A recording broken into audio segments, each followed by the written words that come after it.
நண்பர்களுக்கு வணக்கம்.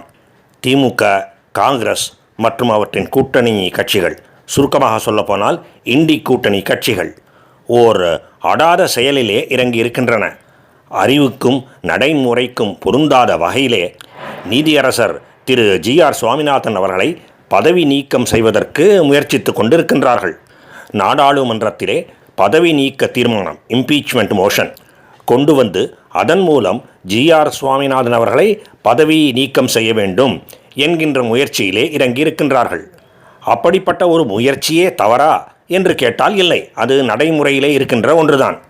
ஆனால் அப்படிப்பட்ட பதவி நீக்கும் தீர்மானம் எப்பொழுது கொண்டு வரப்படும் என்றால், ஒரு குறிப்பிட்ட நீதியரசர் மீது குற்றச்சாட்டுகள், ஊழல் குற்றச்சாட்டுகள், பணம் வாங்கி கொண்டு தவறான நீதியை வழங்குவது, நீதியரசர் என்கின்ற பொறுப்புக்கு சற்றும் பொருந்தாத வகையிலே நடந்து கொள்வது, பாலியல் சீண்டல்களிலும் வன்முறைகளிலும் ஈடுபடுவது போன்ற மாபெரும் தவறுகளுக்கான தவறான செயல்களுக்காகத்தான் அப்படிப்பட்ட ஒரு பதவி விலக்கும் தீர்மானம் கொண்டு வரப்படும். அப்படிப்பட்ட ஒரு தீர்மானத்தின் மீது பாராளுமன்றம் ஒட்டுமொத்தமாக ஒரு முடிவை எடுக்கும். இப்படிப்பட்ட ஒரு செயல் இதற்கு முன்பும் நடந்திருக்கின்றது, இனிமேலும் நடக்கும். ஆனால் திமுக, காங்கிரஸ் போன்ற கட்சிகள், இண்டி கூட்டணி கட்சிகள் இப்பொழுது செய்கின்ற வேலை ஏன் மிக மிக தவறான செயல், மிக மிக ஒரு அடாத செயல் என்றால், நீதியரசர் ஜி.ஆர். சுவாமிநாதன் அவர்கள் கொடுத்த ஒரு தீர்ப்பு இவர்களுக்கு, இந்த கட்சிகளுக்கு ஏற்புடையதாக இல்லை என்பதுதான். இப்படிப்பட்ட ஒரு உப்புச்சப்பில்லாத காரணத்துக்காக பாராளுமன்றத்திலே பதவி விலக்கும் தீர்மானம் கொண்டு வருகின்ற வழக்கம் இல்லை, அப்படி கொண்டு வரவும் கூடாது. ஏனென்றால் ஒரு நீதியரசர் கொடுக்கின்ற தீர்ப்பு தவறானது என்றால் அதை மறுபரிசீலனை செய்து இன்னொரு தீர்ப்பையோ அல்லது அதே தீர்ப்பையோ வழங்குவதற்கு சட்டத்திலே இடம் இருக்கின்றது.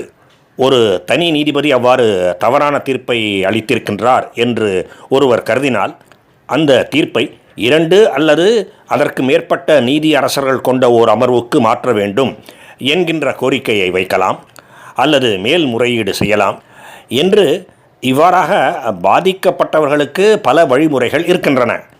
அப்படிப்பட்ட ஒரு மேல்முறையீட்டிலே இந்த விஷயங்களை எல்லாம் இந்த நீதியரசர் கவனிக்க தவறிவிட்டார் என்றெல்லாம் எடுத்து கூறலாம். அதையெல்லாம் விடுத்து அந்த வழிமுறைகளையெல்லாம் நாடாமல் நேரடியாக நாடாளுமன்றத்திலே பதவி விலக்கும் தீர்மானம் கொண்டு வருவது என்பது நிச்சயமாக ஓர் அடாத செயல்தான். அப்படிப்பட்ட ஒரு முயற்சியிலே தான் அப்படிப்பட்ட ஒரு தீர்மானத்தை கொண்டு வந்து அந்த தீர்மானம் வெற்றி பெற்றால் அதன் மூலம் அவர் அந்த குறிப்பிட்ட நீதியரசரை இந்த விஷயத்திலே, இந்த சமயத்திலே ஜி.ஆர். சுவாமிநாதன் அவர்களை பதவி நீக்கம் செய்ய வேண்டும் என்கின்ற தங்களுடைய விருப்பத்தை நிறைவேற்றிக் கொள்ளலாம் என்று தான் அவர்கள் கருதுகின்றார்கள். அதற்காகத்தான் இப்படிப்பட்ட ஒரு முயற்சியிலே இறங்கியிருக்கின்றார்கள். இந்த சந்தர்ப்பத்திலே இப்படிப்பட்ட ஒரு தீர்மானம் நிச்சயமாக வெற்றி பெறப்போவதில்லை. நாடாளுமன்றத்தின் அவைத் தலைவரான திரு ஓம் பிர்லா அவர்களின் பார்வையை பொறுத்து இப்படிப்பட்ட ஒரு தீர்மானம் விவாதத்துக்கே எடுத்துக்கொள்ளப்படாமல் போகலாம், அல்லது விவாதத்துக்கு எடுத்துக்கொள்ளப்பட்டு பிறகு தோல்வி அடையலாம். எப்படி பார்த்தாலும் இந்த தீர்மானம் நிறைவேறப் போவது இல்லை. ஜி.ஆர். சுவாமிநாதன் அவர்களை பதவி நீக்கம் செய்ய முடியப் போவதும் இல்லை. இதெல்லாம் திமுகவுக்கும் தெரியும். பின் ஏன் இந்த செயலில் இறங்கியிருக்கின்றார்கள் என்றால், நீதியரசரை அச்சுறுத்துவதற்காக. எங்கள் விருப்பப்படி நீங்கள் தீர்ப்பளிக்கவில்லை என்றால் உங்களை பதவியிலிருந்தே விலக்கி விடுவோம் என்று பயமுறுத்துவதற்காக. இப்பொழுது மத்தியிலே என்டிஏ அரசாங்கத்துக்கு பதிலாக இந்த இண்டி கூட்டணி அரசாங்கம் இருக்கின்றது என்று வைத்துக்கொள்வோம். அப்பொழுது இப்படிப்பட்ட ஒரு தீர்மானம் வெற்றி அடையக்கூட செய்யலாம். அதாவது இந்த பதவி விலக்கும் தீர்மானம் வெற்றி பெறுமா இல்லையா என்பது அரசியல் சூழ்நிலையை, அரசியல் வலிமையை பொறுத்து அமையலாம். சுருக்கமாக சொல்ல போனால், நீதித்துறையை அரசாங்கத்தின் அதிகாரத்துக்கு உட்படுத்துகின்ற கொடிய செயல் இது. இதைத்தான் வலிமையான ஓர் எச்சரிக்கையாக கொடுக்க விரும்புகின்றது திமுக. இந்த கட்சி, திமுக, ஒரு கேவலமான கட்சி என்பது எல்லோருக்கும் தெரியும். ஆனால் இந்த தங்களுடைய கேவலத்தை எவ்வளவு தூரம் எடுத்துக்கொண்டு போவார்கள் என்பதற்கு இது ஒரு சிறந்த உதாரணம். ஆனால் ஏற்கனவே சொல்லியபடி இந்த தீர்மானம் இன்றைய நிலைமையிலே வெற்றி பெறப்போவதில்லை, அது திமுகவுக்கும் தெரியும்.